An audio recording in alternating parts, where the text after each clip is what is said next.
राजस्थान, हिमाचल, उत्तराखंड में अध्यात्म ज्ञान की ज्योति जलाते हुए आज छत्तीसगढ़ की पावन धरती पर जगदलपुर में 2 दिवसीय कार्यक्रम। महाराज जी के लाखों अनुयायी आज उनके बताए हुए मार्ग पर अनुसरण कर अपना कल्याण कर रहे हैं और देश के विकास में अपना योगदान दे रहे हैं। आज भारत देश अध्यात्म और भौतिक विज्ञान दोनों ही क्षेत्र में पूरी दुनिया में डंका बजा चुका है। पूरी दुनिया की निगाहें आज भारत की तरफ टिकी हुई है। सबकी एक ही मंशा है कि भारत पूरे विश्व का प्रतिनिधित्व करे। जो आजकल G20 हो या अनेक माध्यम से ये दिखाई दे रहा है कि भारत आज कितना आगे बढ़ चुका है और दुनिया को क्या संदेश दे रहा है।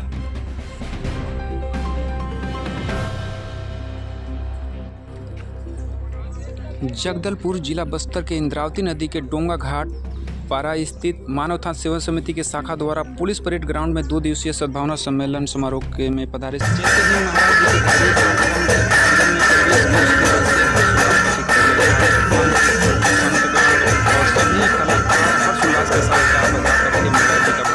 ट्रेडिशनल वेशभूषा में, छत्तीसगढ़ी वेशभूषा में सभी लोग ढोल नगाड़ों के साथ नाते गाते नजर आए।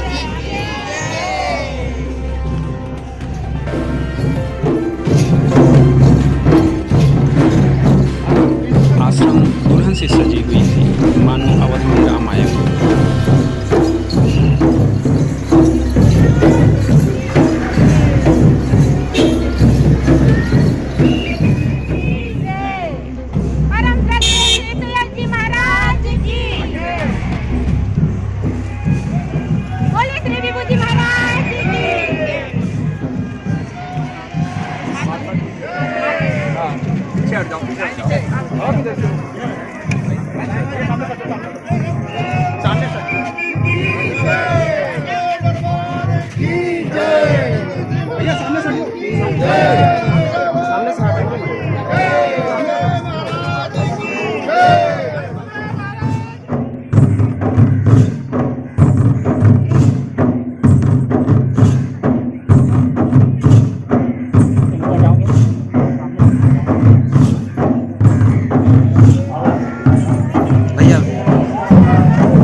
बहुत अच्छा संदेश दिया। स्टेज पे मंच पर पधार करके अनेक बाल कलाकारों ने सद्भावना सहित छत्तीसगढ़ की संस्कृति का जोर तोड़ से संदेश दिया। तत्पश्चात महाराज जी ने भी अपने सत्संग विचारों से सभी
पुत्रों को मार दिया। क्यों मारा? क्योंकि वशिष्ठ महाराज कहते थे आओ आओ राजऋषि आओ। लोगों ने कहा देखो आपको वशिष्ठ महाराज राजऋषि कहते हैं, अगर वशिष्ठ महाराज हे विश्वामित्र जी आपको ब्रह्म ऋषि कह देंगे तो हम आपको प्रणाम करके ब्रह्म ऋषि मान लेंगे। अब वो बार बार जाते थे, वो कहते थे आओ राजऋषि आओ। तो इतना ज्यादा क्रोध पैदा हुआ विश्वामित्र में कि मेरे में क्या कमी है जो मैं ब्रह्म ऋषि नहीं हूं, मुझे ब्रह्म ऋषि नहीं कहा जाता है, यह मुझे राज ऋषि कहता है। उसने एक पुत्र को मारा, दो पुत्र को मारा, 100 पुत्र मार दिए। Just see the intensity of jealousy. 100 पुत्र को मारने के बाद जब विश्वामित्र जी कहने लगे आपको मैं इनको भी मारूंगा, तो रात्रि का समय था और रात्रि के समय में वशिष्ठ महाराज और अरुंधति जो है चर्चा कर रहे थे आपस में। तो विश्वामित्र जी छूट गए, कटार लेके छूट गए कि अब इनको मैं दोनों को मारूंगा। तो आपस में उनकी चर्चा हो रही है। तो अरुंधति कहती है कितना सुंदर ये पूर्णमासी का जो है चांद खिला हुआ है, रोशनी दे रहा है। तो वशिष्ठ महाराज कहते हैं ये तो कुछ भी नहीं है, हमारे जो विश्वामित्र जी हैं इससे भी और प्रकाश देने वाले हैं, सारे संसार को प्रकाश दे रहे हैं।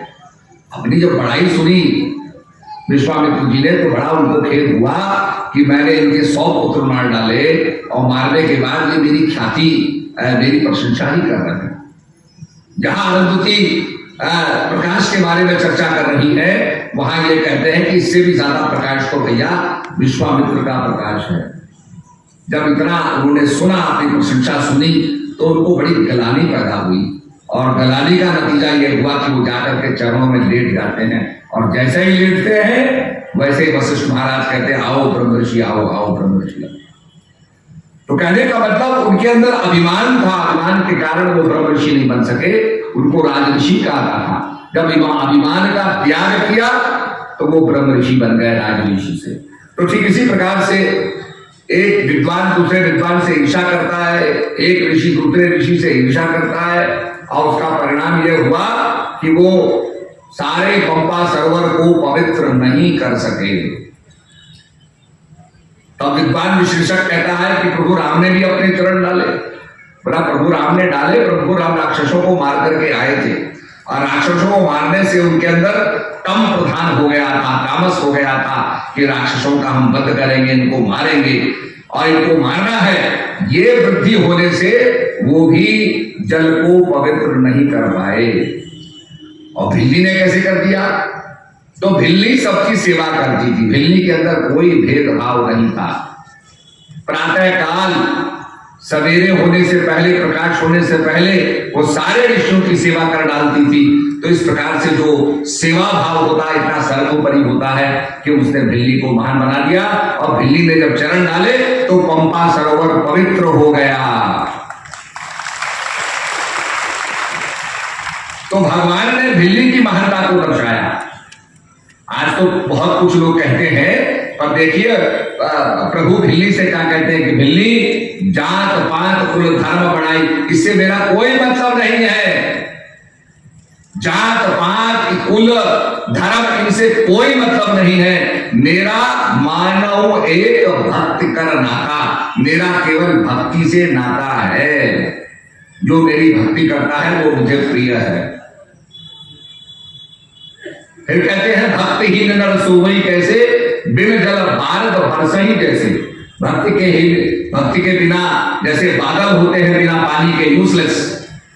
अगर बादल आते रहे और पानी ना हो तो कोई फायदा नहीं है। जब उनके अंदर वाटर कंटेंट्स होता है, वर्षा करने की भावना होती, इरिगेट करने की भावना होती है, सैकड़ों दूर से पानी को लेकर के लाने की भावना होती है और बरसाने की भावना होती है, तब उनका महत्व होता है। तो कहा बिन जल भारत बरसही जैसे। भक्ति के बिना और नौधा भक्ति बताते हैं कि प्रथम भक्ति संतन कर संगा, दूसरी रतिमम तथा प्रसंगा। कि पहली भक्ति क्या है? संतों का साथ करो। संत वो होते हैं जो प्रभु के करीब लाएं, जो अध्यात्म की चर्चा करें और अध्यात्म की चर्चा करके आपको भगवान के करीब लाएं, आपको सत्य के करीब लाएं। और दूसरी रतिभव कसा प्रसंगा, मेरा जो सत्संग है, मेरी जो महिमा है, मेरा जो बखान है, उसके प्रति आदमी की अभिरुचि हो, प्रेम हो।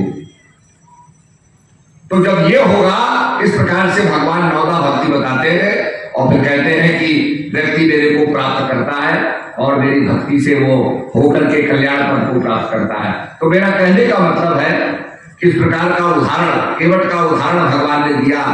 केवट कहता है प्रभु से कि मैं आपको पार उतार रहा हूं। उतारता है, पहले तो कहता है आपके चरण धोऊंगा। भगवान ने कहा भाई ऐसा क्यों कर रहे हो? कहा प्रभु आपके चरण रज में ऐसा प्रताप है कि उसने एक नारी, एक पत्थर को नारी बना दिया। अब ये भी मेरी नौका को स्पर्श करोगे, ये भी नारी बन जाएगी, तो मैं कितनी पत्नियों को देखूंगा? मेरा जीवन यापन करना कठिन हो जाएगा। इसलिए मैं आपके पहले चरण धोऊंगा। तब चरण धोता है, चरण धोने के बाद हाथ रखता है, हाथ रखने के बाद उसके हाथ पर चरण रखते हुए भगवान उसकी नौका में प्रवेश करते हैं। और जानकी जी सोचती है कि देखो भाई हमें पार उतार रहा है, इसे कुछ मेहनताना तो मिलना ही चाहिए। तो अपनी अंगूठी उतारती है और अंगूठी देना चाहती है। प्रभु को देख करके कि प्रभु दे रहे हैं, केवट मना कर देता है। कहता है वैसे ही आपके सारे आभूषण उतर गए हैं, अब मैं आपका ये लूंगा। और फिर कहा कि नहीं, आपका और मेरा तो एक पेशा है, मैं आपको पार उतार रहा हूं, आप मुझे पार उतार देना। धोबी के कपड़े मुफ्त में धोता है, नाई की हजामत मुफ्त में करता है। आपका मेरा एक ही पेशा है, मैं भी पार उतार रहा हूं, आप भी मुझे पार उतार दो। भगवान कहते मैं कहां पार उतारूंगा भाई?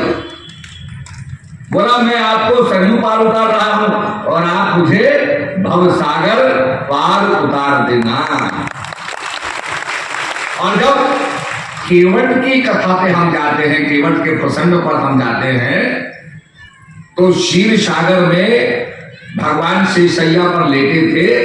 केवट एक कछुआ बन के आया प्रभु के दर्शन करने के लिए। और जो शेषनाग जी थे वो पुकारने लगे भाग। लक्ष्मी जी ने भी मार के भगा दिया। पर उसकी भक्ति ऐसी दृढ़ थी, उसका संकल्प ऐसा दृढ़ था कि उसका संकल्प साकार हुआ। लक्ष्मी जी बैठी है और शेषनाग लक्ष्मण जी की देख रहे हैं और केवट जो है भगवान के चरणामृत लेकर के अपना जीवन सफल बना रहा है और भगवान को पार उतार रहा है। तो ये हमारी भक्ति का परिणाम है। मुझे यहाँ बक्सर बहुत पहले से हम लोग आना चाहते थे, समय कम था, फिर भी कार्यक्रम बहुत से रखे गए हैं। अभी हमने जैसलमेर में कार्यक्रम किया, अभी गुजरात में कार्यक्रम किया, सिलीगुड़ी में कार्यक्रम किया, कई स्थानों पर कार्यक्रम करते हुए आपके बक्सर में कार्यक्रम हो रहा है।